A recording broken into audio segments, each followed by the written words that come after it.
Welcome guys in यूरोजाइल। So MPPSC pre के लिए हम 100 FLT with detailed explanation plan लेके आ गए हैं।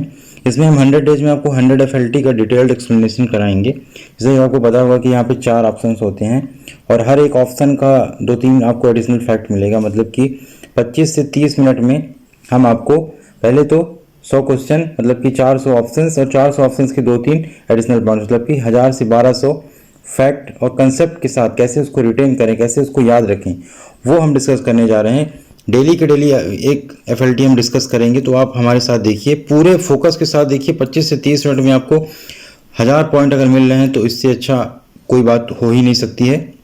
अच्छे से पूरे के पूरे कंसंट्रेशन फोकस के साथ आप लास्ट तक वीडियो को देखिए, बहुत कुछ आपको सीखने को मिलेगा। जैसा कि पता होगा इस बार का जो प्री है बहुत ही डाइसी आया था, तो यहाँ पे अब हमको स्टेटमेंट वाले, कथन वाले जो क्वेश्चन है उसको भी अच्छे से देखना है। इसके अलावा डिटेल में अंदर जाके एक्सप्लेनेशन करनी है। एफएलटी बहुत ही ज़्यादा इंपॉर्टेंट होगी ये लगाना आपको, इसीलिए हम ये प्रोग्राम बहुत जल्दी शुरू कर रहे हैं ताकि ज़्यादा से ज़्यादा टेस्ट कवर कर पाएँ। और आपको इसका पीडीएफ हमारे टेलीग्राम चैनल से मिल जाएगा, लिंक डिस्क्रिप्शन में आप ज्वाइन कर सकते हैं। चलिए शुरू करते हैं बिना किसी देरी के। पहला क्वेश्चन है, निम्नलिखित को सुमेलित करें। भूमरा का शिव मंदिर, एरण का शिव मंदिर, तिगवा का विष्णु मंदिर और नाच कुठार का पार्वती मंदिर। तो जो भूमरा का मंदिर है वो सतना के नागौद में है। ठीक है, पहले का ये हो जाएगा। एरण का जो आपका शिव मंदिर है वो सागर में स्थित है। तिगवा का जो मंदिर है वो आपको जबलपुर में मिलेगा और नाच कुठार का पन्ना में मिलेगा। मतलब सारे स्टेटमेंट दिए हुए सही है, मतलब सी आपका सही हो जाएगा। निम्न कथनों पर विचार करें। अमर शहीद लाल पदधर सिंह जिन्होंने भारत छोड़ो आंदोलन में भाग लिया था, वे सतना के कृपालपुर जिले से आते हैं, बिल्कुल। और अमर शहीद ठाकुर रणवंत सिंह जिन्होंने 1857 के विद्रोह में भाग लिया था, उनका जन्म सतना के मनकहरी में हुआ था। तो यहाँ पे दोनों की दोनों स्टेटमेंट दी हुई जो है वो सत्य हैं। डॉक्टर हरि सिंह गौर ने 1899 के किस अधिवेशन में भाग लिया था? तो डॉक्टर हरि सिंह गौर जी के बारे में आपको याद रखना है कि उन्होंने लाहौर सेशन में 1899 में भाग लिया था। और इन्हीं के नाम पे सागर में एक यूनिवर्सिटी बनी हुई है जो जिसकी स्थापना 1946 में हुई थी। ये आपको याद रखना है, एडिशनल पॉइंट है ये। किस सिंधिया शासक ने अपनी राजधानी उज्जैन से ग्वालियर स्थानांतरित की थी? तो ये आपके दौलत राव सिंधिया जी थे। प्राचीन जनपद दसार्ण का आधुनिक नाम क्या है? तो दसार्ण का जो आधुनिक नाम है वो विदिशा है।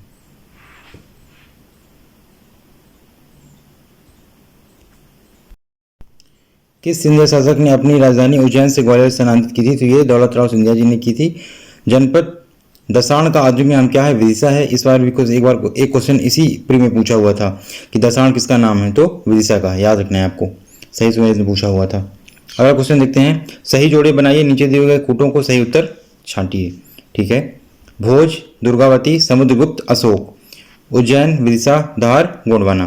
तो भोज के बारे में आपको याद रखना है, ये धार के थे, परमार वंश के राजा, प्रतापी राजा बहुत ज़्यादा। और दुर्गावती आपकी गोंडवाना की शासिका। फिर समुद्रगुप्त आपके विदिशा से, और उज्जैन से आपके उज्जैन के गवर्नर अशोक थे। मतलब कि आपका ऑप्शन देखते हैं, बी आपका सही हो जाएगा। मध्य प्रदेश के भावरा झाबुआ में 1906 में चंद्रशेखर आजाद का जन्म हुआ। भारत में पहला झंडा सत्याग्रह जबलपुर में हुआ। सांची स्तूप में सारीपुत्र व महामोगलयान की अस्थियां रखी गई हैं। उपर्युक्त सभी सही हैं। तो यहाँ पर उपर्युक्त सभी सही हैं, आपको याद में रखना है। और चंद्रशेखर आजाद जी के बारे में पता होना चाहिए आपको कि इनकी जो मृत्यु हुई थी, इन्होंने खुद को शूट आउट कर लिया था। कहाँ? अल्फ्रेड फ्राग, इलाहाबाद में। बाकी अगर झंडा सत्याग्रह की बात किया जाए तो 1923 में इसकी शुरुआत जबलपुर से हुई थी। निम्न नगरों के प्राचीन व नवीनतम नामों को में से असंबंध पूछा हुआ, मतलब कि जो सही सुमेलित नहीं है। तो महिष्मती, महेश्वर, खरगोन सही है। छेदी क्षेत्र खजुराहो छतरपुर भी सही है। वत्स क्षेत्र ग्वालियर भी सही है। दसपुर सुहागपुर नहीं, ये मंदसौर होना चाहिए था, आपको याद रखना है, दसपुर का मंदसौर। निम्नलिखित कथनों पर विचार कीजिए। चंदेल राजवंश की स्थापना गांगे देव ने की थी, जिसने महोबा को अपनी राजधानी बनाया। जय शक्ति के नाम पर बुंदेलखंड का नाम जजाग भुक्ति पड़ा। चंदेल शासक धंग ने खजुराहो के विश्व विख्यात पारसनाथ, विश्वनाथ, जिन्नानाथ एवं वैद्यनाथ मंदिर का निर्माण करवाया था। चंदेल शासक गंडदेव ने चित्रगुप्त मंदिर का निर्माण करवाया था। कंदरिया महादेव मंदिर का निर्माण यशोवर्धन ने कराया था। तो यहाँ पर आपको याद रखना है कि स्टेटमेंट जो पहला है वो गलत है, इसके अलावा 2, 3, 4 सही है। 2, 3, 4 आपके सही है। भोपाल राज भारतीय संघ में कब शामिल हुआ? तो ये आपका 1 जून 1949 को हुआ था, और जो भोपाल राजधानी बनी है वो 1 नवंबर 1956 में बनी है। इसके अलावा जो भोपाल को जिला घोषित किया गया था वो 1972 में घोषित किया गया था। ये आपको साइड बाई साइड याद रखना है। मध्य प्रदेश में ताम्र बस्ती के साक्ष्य कहाँ से मिले हैं? कायथा, नाबदा टोली, नागदा। तो ये सारे जगह से ताम्र बस्ती के साक्ष्य प्राप्त हुए हैं। यूनानी राजदूत हेलियोडोरस किस शुंग शासक के शासनकाल में आया था? तो ये हेलियोडोरस, आपको यह याद रखना है कि भागवत के शासनकाल में इंडिया आया था। अगला क्वेश्चन देखते हैं। सुमेलित कीजिए सूची 1, सूची 2। शेख रमजान, शंकर शाह, नारायण सिंह, सादत खान, गढ़मंडला, सागर, महू और रायपुर। तो आपको याद रखना है शेख रमजान तो सागर के हैं, शंकर शाह आपके गढ़मंडला, नारायण सिंह आपके रायपुर और सादत खान मऊ। इस प्रकार से आपका ए सही हो जाएगा। फिर देखते हैं जबलपुर में गांधी जी ने कब सत्याग्रह शुरू किया था? तो जबलपुर में गांधी जी ने 1939 में सत्याग्रह शुरू किया था। और 1939 में कौन सा सत्याग्रह शुरू हुआ था? इंडिविजुअल सत्याग्रह, जिसमें पहले सत्याग्रही विनोबा भावे और दूसरे जवाहरलाल नेहरू थे। विनोबा भावे और जवाहरलाल नेहरू। भोपाल के नवाब हमीदुल्ला को मेंबर ऑफ प्रिंसिप का कितनी बार अध्यक्ष बनाया गया था? तो इसको आपको याद रखना है कि 2 बार इनको मेंबर ऑफ प्रिंसिप का अध्यक्ष बनाया गया था। राज्य का प्राचीन जनपद चेदी का वर्तमान नाम क्या है? तो चेदी का वर्तमान नाम खजुराहो है। यह आपको याद रखना है, इसका सी सही हो जाएगा। 1818 में महाकौशल क्षेत्र में अंग्रेजों के विरुद्ध हुए विद्रोह का नेतृत्व किसने किया था? कहाँ से पूछ रहा है ये? महाकौशल से पूछा है, तो ये अप्पाजी भोसले हो जाएगा, सी इसका सही। संयुक्त संघ का राज प्रमुख किसे बनाया गया?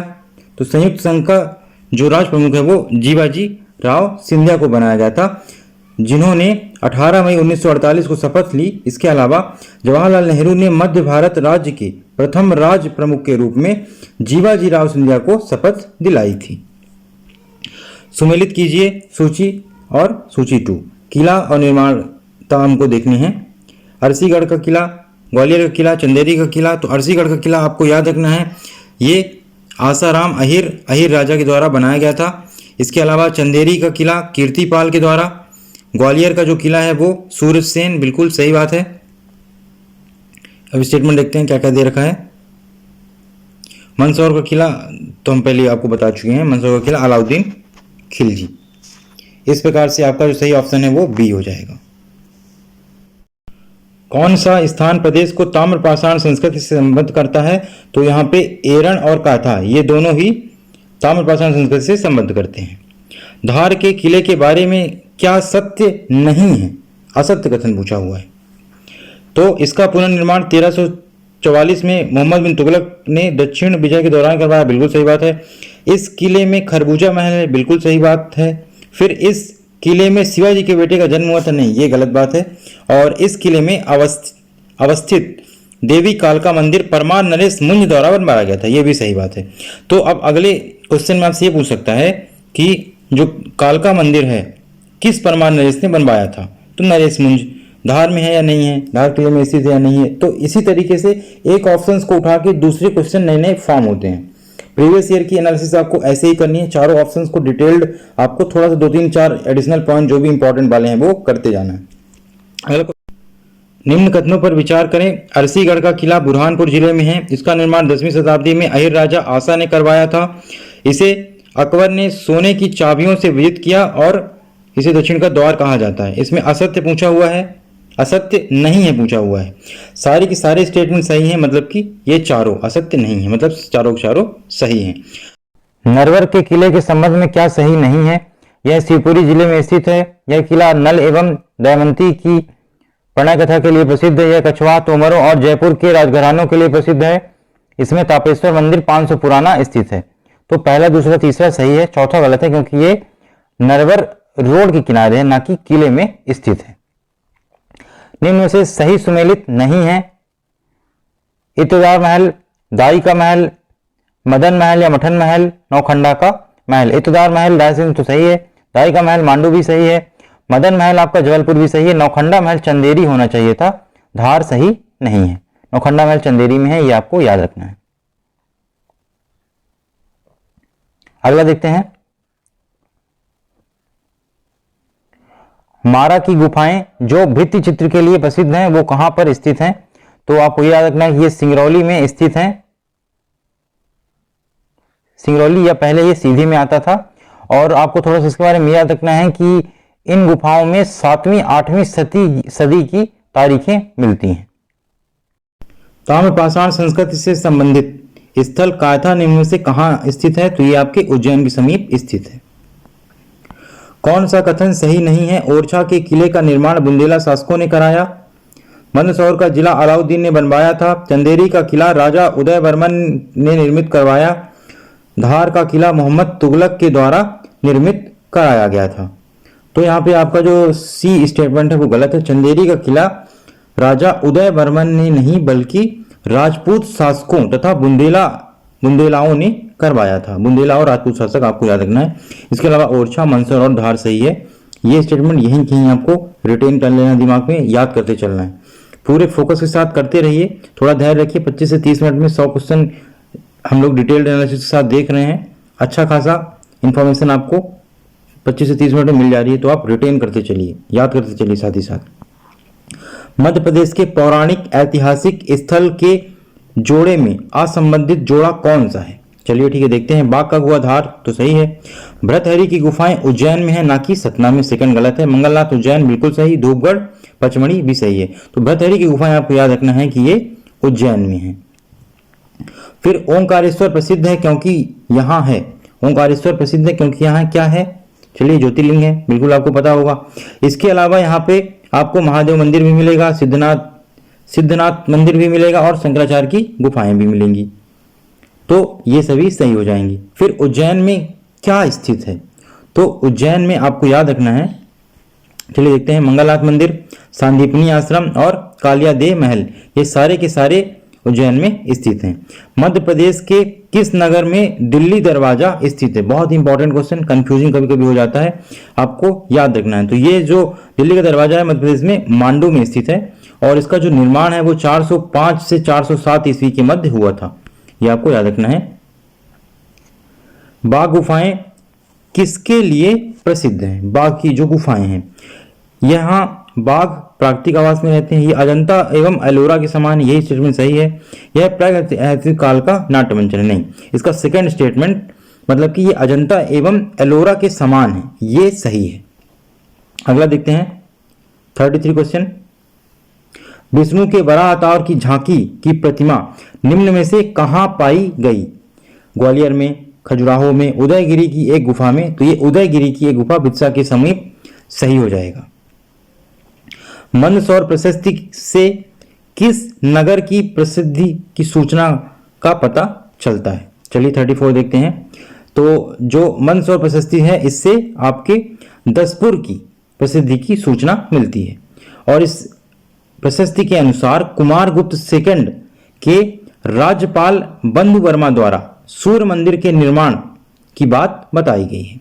फिर मध्य प्रदेश पर्यटन विभाग निगम का गठन कब किया गया था? ये 1978 में किया गया है, मध्य प्रदेश पर्यटन विकास निगम। ऐसे जो आपके डेट वाले हैं, ईयर वाले स्पेशली बहुत ज़्यादा पूछते हैं, इस बार भी आए हुए थे। अच्छे से अच्छे आप इसका एक फ्लो चार्ट बनाइए कि पर्यटन विभाग नियम अब बना, आपका टाइगर प्रोजेक्ट ये शुरू हुआ, इस राष्ट्रीय पार्क की निर्माण तब इस साल हो रहा है। इसका एक पूरा आपको चार्ट बना लेना है, थोड़ा सा ईयर वाला एक जगह कंपाइल कर लेना है।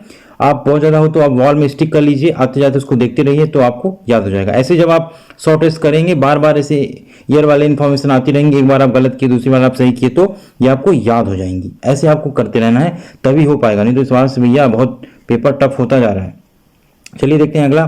निम्नलिखित में से कौन सी इमारत आगरा के ताजमहल के समान सुंदर है? ठीक है, सांख्यराजे सिंधिया की समाधि, या अवंतीबाई की समाधि, या लक्ष्मीबाई की समाधि, या गिरधारी बाई की। तो सांख्यराजे सिंधिया की समाधि जो है वो ताजमहल के समान सुंदर है और इनकी जो समाधि है वो शिवपुरी में है, ये भी आपको साथ में शायद याद रखना है। फिर निम्नलिखित कथनों में से सत्य कथन का चुनाव कीजिए। होशंग शाह का मकबरा मांडूधार में स्थित है, जो पर्शियन कला का नमूना है। यह मकबरा भारत में संगमरमर की प्रथम इमारत है। यह इमारत स्थापत्य कला का बहुत ही सुंदर उदाहरण है। तो सारे के सारे दिए हुए स्टेटमेंट सही है। यहाँ पर सुमेलित कीजिए। पहाड़ी कोरबा, बैगा, भारिया, सहारिया। अब देखिए ये बहुत ही अच्छा जातियों से क्वेश्चन दे दिया। अच्छा खासा कंफ्यूजन यहाँ पे बन जाता है किसकी कौन से देवता हैं। इसके लिए भी आप क्या कीजिए, एक फ्लो चार्ट, एक A4 शीट पेपर लीजिए।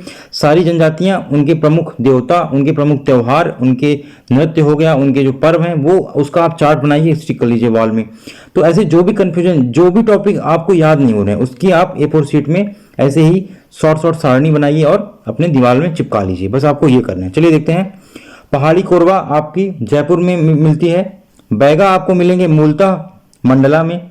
भारिया आपको पातालकोट छिंदवाड़ा और सहारिया आपको ग्वालियर में। तो आपका ए स्टेटमेंट सही हो जाएगा।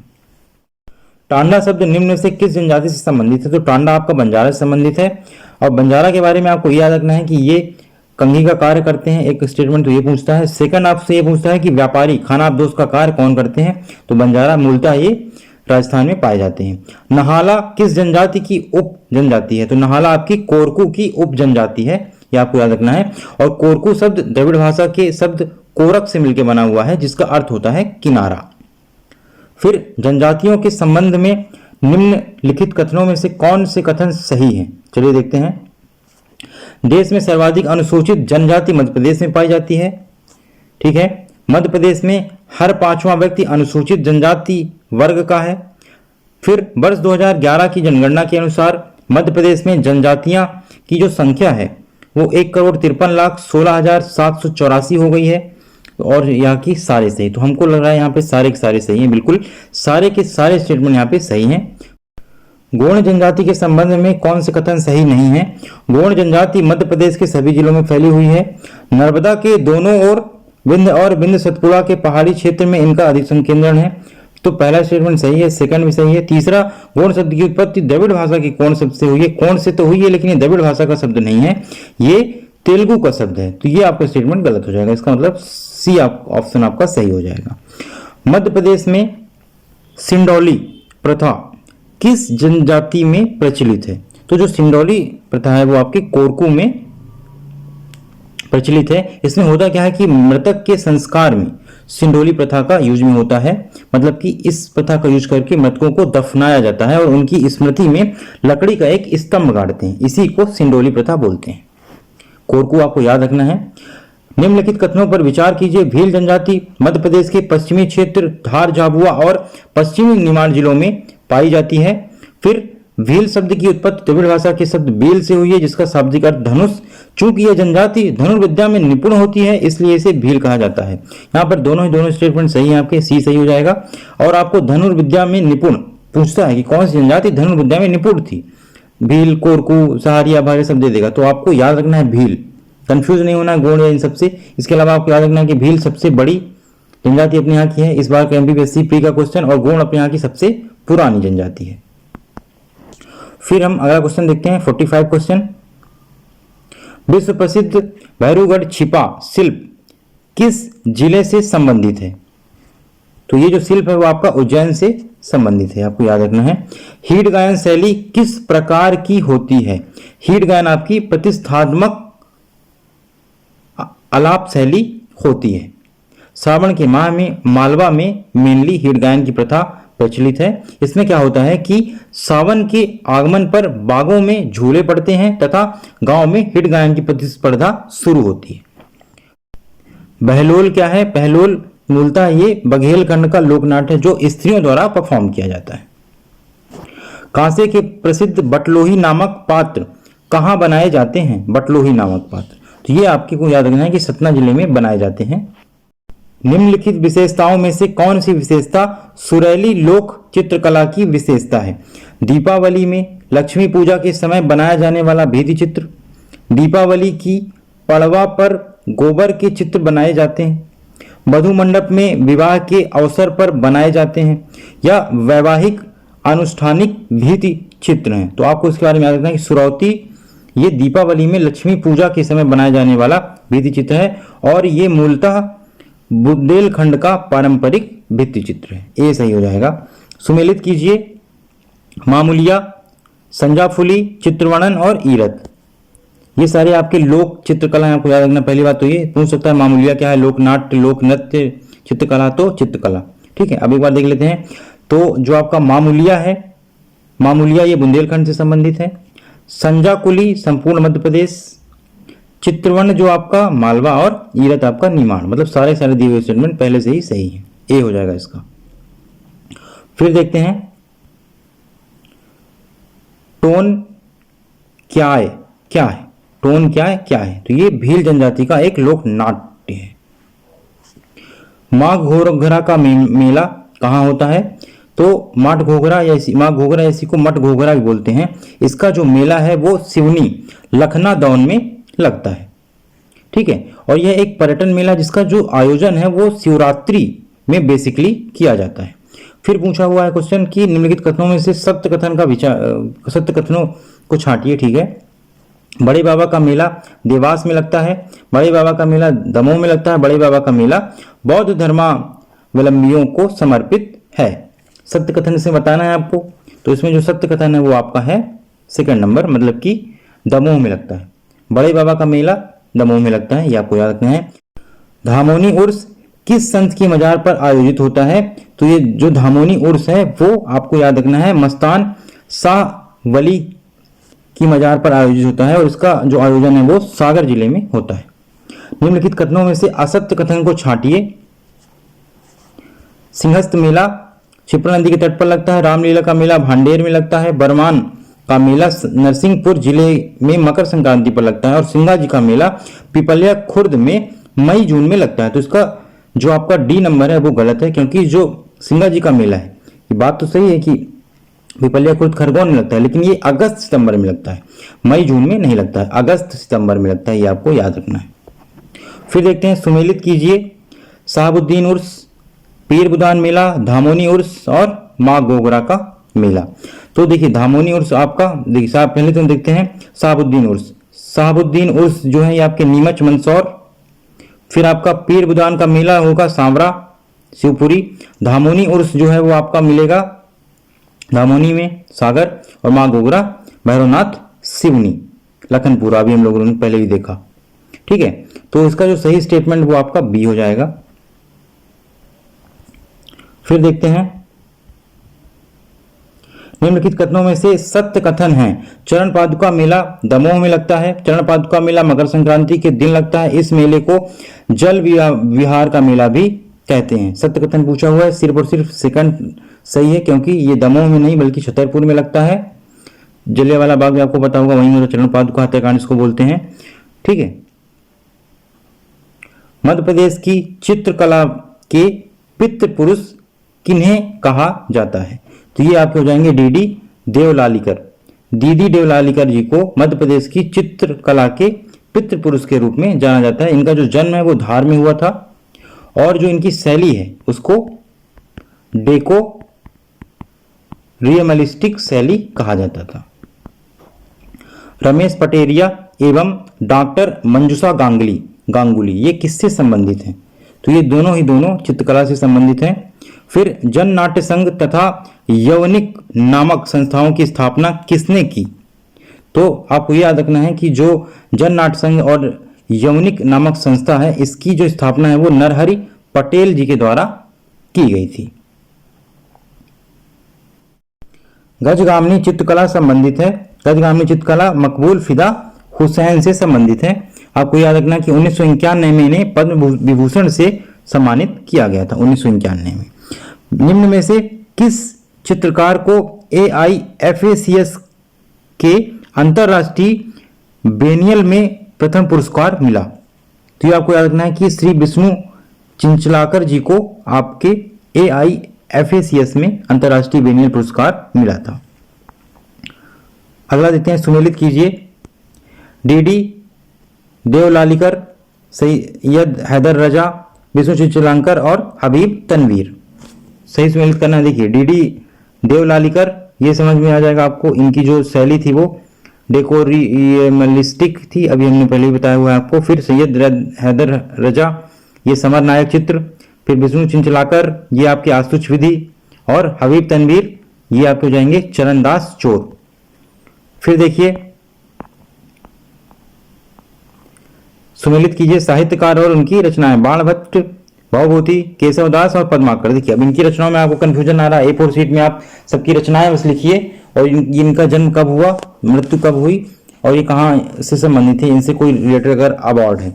एक पेज में लिखिए, सारणी बनाइए, तालिका जो होती है और आप दीवार में स्टिक कर दीजिए, सिंपल, और कुछ नहीं करना है आपको।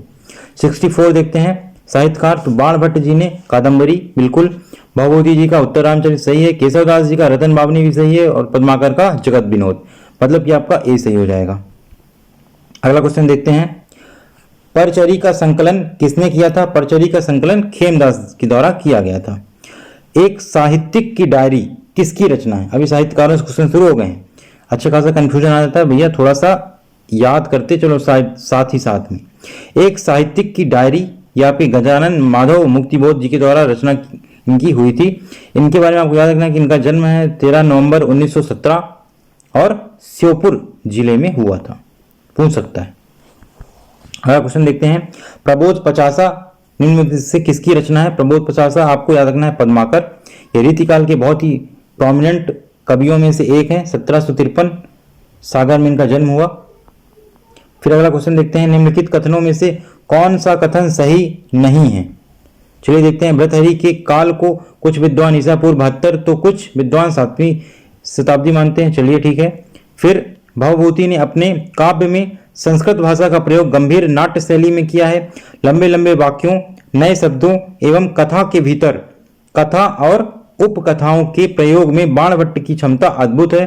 पद्माकर ने हिंदी की खड़ी बोली का प्रयोग करते हुए सूक्ति शैली में कहावतें कही हैं। बिल्कुल गलत स्टेटमेंट, आपका जो चौथा है वो गलत है, क्योंकि खड़ी हिंदी का प्रयोग न करके उन्होंने ब्रज भाषा का प्रयोग किया था।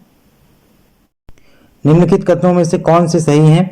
जगनी का कार्यकाल 1220 के समकक्ष माना जाता है। केशवदास का कार्यकाल 1555 से 1617 ईस्वी का माना जाता है, और शिव बाबनी सिंगा जी की रचना है। यहाँ पर सिर्फ और सिर्फ सेकंड स्टेटमेंट सही है। अगला देखते हैं, निम्नलिखित कथनों पर विचार कीजिए। बालकृष्ण शर्मा नवीन ने हिंदी भाषा में सरल पद शैली का प्रयोग किया है। इनकी भाषा और शैली में भावों के अनुरूप सरलता और प्रवाह मिलता है। सुधा कुमारी चौहान ने खड़ी बोली में ब्रजभाषा, अवधी, बुंदेली, उर्दू आदि भाषाओं के शब्दों का प्रयोग किया। यहाँ पे दोनों स्टेटमेंट सही है। निम्नलिखित कथनों में से कौन सा कथन सही नहीं है? शरद जोशी का कार्यकाल वर्ष 1931 से 1991 के मध्य था। जोशी ने सामाजिक, आर्थिक एवं राजनीतिक परिस्थितियों पर व्यंग रचा है। फिर डॉक्टर शिवमंगल सिंह सुमन ने खड़ी बोली में संस्कृत एवं उर्दू शब्दों का प्रयोग किया है। और नए प्रश्न शिवमंगल सिंह सुमन की रचना है, तो यहाँ पर जो सही नहीं है वही आपका डी नंबर सही नहीं है, क्योंकि जो नए प्रश्न है वो शिवमंगल सिंह जी के द्वारा नहीं लिखा गया, बल्कि ये नंद दुलारे वाजपेयी जी के द्वारा लिखा गया था। अगला क्वेश्चन देखते हैं, सुमेलित कीजिए साहित्यकार और प्रमुख साहित्य। राजेश जोशी, केदारनाथ ठाकुर, दुष्यंत कुमार और स्वामी सत्यभक्त। चलिए देखते हैं, राजेश जोशी मिट्टी का चेहरा सही है। फिर आपके जो केदारनाथ ठाकुर ने, इन्होंने बस्तर भूषण लिखा है, ठीक है। दुष्यंत कुमार साये में धूप भी सही है, और स्वामी सत्यभक्त कुरान की झांकी, बिल्कुल सारे सही, मतलब ए आपका सही हो जाएगा। अगला देखते हैं, 15 तिथि किसकी रचना है? 15 तिथि आपके संत सिंगा जी की रचना है। इनका नाम खजुरी जिला, इनका जो जन्म है खजुरी जिले बड़वानी में हुआ था। अनुपराग विलास पुस्तक के रचनाकार कौन है? तो अनुपराग विलास पुस्तक के रचनाकार कुमार गंधर्व हैं। नट सम्राट के नाम से कौन प्रसिद्ध था? कुमार गंधर्व को नट सम्राट के रूप में भी जाना जाता है, यह भी आपको याद रखना है। फिर देखते हैं, पंडित कृष्णराव शंकर को गायक शिरोमणि की उपाधि किसके द्वारा प्राप्त हुई? तो सरदार वल्लभ भाई पटेल ने कृष्णराव शंकर को गायक शिरोमणि की उपाधि दी थी। आफ्ताबे हिंद कहा जाता है, तो आफ्ताबे हिंद आपके अलाउद्दीन खां को कहा जाता है। कुमार गंधर्व का जन्म कहाँ हुआ था? ग्वालियर, कर्नाटक, बेलगांव, सागर या इंदौर। तो जो इनका जन्म है वो कर्नाटक बेलगांव में हुआ था, जबकि मृत्यु इनकी देवास मध्य प्रदेश में हुई थी। ये शास्त्रीय गायकी से संबंधित है। फिर राग रतन मंजूषा किसकी रचना है? राग रतन मंजूषा चक्रधर सिंह जी की रचना है, आपको याद रखना है, इसका सी सही हो जाएगा। अगला देखते हैं, ध्रुपद धमार की रचना किसके द्वारा हुई? तो ध्रुपद धमार तानसेन जी द्वारा गाया जाने वाला बहुत ही इंपॉर्टेंट गान था। फिर अकबर के दरबार से पहले तानसेन किसके राजाश्रय में रहा करते थे? तो इसका जो सही आंसर है वो आ जाएगा महाराजा रामचंद्र। आपको याद रखना है कि महाराजा रामचंद्र के आश्रय में अकबर से पहले तानसेन रहा करते थे। तार चंद्र सारंग और नल तरंग का आविष्कार किसके द्वारा किया गया? तो इसका जो आविष्कार है वो अलाउद्दीन खां के द्वारा किया गया था। असत्य कथन को छांटिए, राग दरबारी कान्हड़ा तानसेन से संबंधित, मैहर बैंड की स्थापना अलाउद्दीन खां ने की, आमिर खां इंदौर घराने से थे, कुमार गंधर्व गजपन नृत्य के लिए नहीं बल्कि ये शास्त्रीय संगीत के लिए फेमस थे। आपको याद रखना है, डी इसका हो जाएगा। पंडित कार्तिक राम से संबंधित सत्य कथन कौन सा है? पंडित कार्तिक राम से पूछ रहा है, ठीक है। गजपन नृत्य, राजगढ़ घराना, दोनों की दोनों इसमें सही है। बंसी कौल किस में प्रसिद्ध हैं? तो बंसी कौल आपको याद रखना है कि नाट्य मंच में प्रसिद्ध है, सी सही हो जाएगा। मेरी संसद यात्रा किसके द्वारा लिखा गया? मेरी संसद यात्रा अटल बिहारी वाजपेयी जी के द्वारा लिखा गया था। हंसते हैं रोते हैं किसकी रचना है? हंसते हैं रोते हैं हरिशंकर परसाई जी की रचना है। निम्नलिखित में से कौन सा कथन सही नहीं है? बिरजू महाराज को कालिदास पुरस्कार से सम्मानित किया जा चुका है, सही बात है। असरीबाई का जन्म रतलाम नहीं छतरपुर में हुआ था और वो प्रसिद्ध ध्रुपद गायिका, ये आपको याद रखना है, यही स्टेटमेंट गलत हो जाएगा। इसके अलावा अशोक कुमार नया से बिल्कुल सही बात है और राजीव वर्मा को आपरान पुरस्कार से सम्मानित किया जा चुका है, ये भी सही बात है। निम्नलिखित कथनों पर विचार कीजिए। ओम प्रकाश चौरसिया विश्व विख्यात संतूर वादक थे जिन्होंने समस्त यूरोपीय देशों, अमेरिका तथा बांग्लादेश में अपनी प्रतिभा का प्रदर्शन किया। तो पहला स्टेटमेंट बिल्कुल सही है। दूसरा स्टेटमेंट देखते हैं, गुलाम हुसैन खान विख्यात सितार वादक हैं, सितार बजाने की कला को बीनकार बाज की संज्ञा दी जाती है। यहाँ पर दोनों स्टेटमेंट दिए हुए सही हैं। सुमेलित कीजिए, बिरजू महाराज, अन्नू कपूर, राजीव वर्मा और जादूगर आनंद। तो बिरजू महाराज जो है वो संगम कला, बिल्कुल सही बात है। अन्नू कपूर कथा पुरस्कार भी सही है। राजीव वर्मा संजय कासलीवाल पुरस्कार भी सही है और जादूगर आनंद ब्रुसेल्स पुरस्कार। तो यहाँ पर सारा सारा सही, ए सही हो जाएगा। 91 देखते हैं, Congress approach to international affairs पुस्तक के रचनाकार कौन है? तो इसके रचनाकार शंकर दयाल शर्मा जी हैं, भारत के राष्ट्रपति भी रहे हैं और ये 9वें नंबर के राष्ट्रपति थे, आपको याद रखना है। इनका जो जन्म है वो भोपाल में हुआ था, ठीक है। ये नृत्य के अतिरिक्त ठुमरी, खमसा, गजल तथा भजन के कुशल गायक थे। यह वाक्य निम्नलिखित में से किसके लिए कहा जाता है? तो यह वाक्य कार्तिक राम जी के द्वारा कहा जाता है। फिर हिंदी में किस प्रख्यात कवि को सारस्वत सम्मान प्रदान किया गया था? तो सारस्वत सम्मान आपको याद रखना है कि ये शिवमंगल सिंह सुमन जी को दिया गया था। इसका ए स्टेटमेंट सही हो जाएगा। फिर देखते हैं, अम्बापानी युद्ध किसके मध्य हुआ? अम्बापानी का युद्ध। चलिए थोड़ा सा हिस्ट्री वाला पोर्शन में देख लेते हैं। तो अम्बापानी का जो युद्ध है वो आपके भीमा नायक और अंग्रेजों के मध्य हुआ था। खाजिया नायक अंग्रेजों की किस पलटन के चौकीदार थे? ये आपके भील पलटन के चौकीदार थे। टांट्या भील का जन्म कहाँ हुआ था? टांट्या भील का जन्म आपके बड़दा ग्राम में हुआ था। अंग्रेजों द्वारा इंडियन रॉबिनहुड की उपाधि किसको दी गई? इंडियन रॉबिनहुड आपके तांत्या भील थे, बाकी निमाड़ के रॉबिनहुड आपके भीमा नायक थे। बिरसा गोंड का आंदोलन क्षेत्र कौन सा था? तो बिरसा गोंड का जो आंदोलन क्षेत्र वो आपका डोंगरी था, तो घोड़ा डोंगरी हो जाएगा। घोड़ा डोंगरी के बारे में आपको याद रखना, गंजन सिंह कोरकू जंगल सत्याग्रह 1930 वाला। लाल पद्मधर सिंह का जन्म कहाँ हुआ? सतना जिले में हुआ है। और जंगल कलाम स्कूल के निर्माता कौन है? ये आपके जंगड़ सिंह श्याम हैं।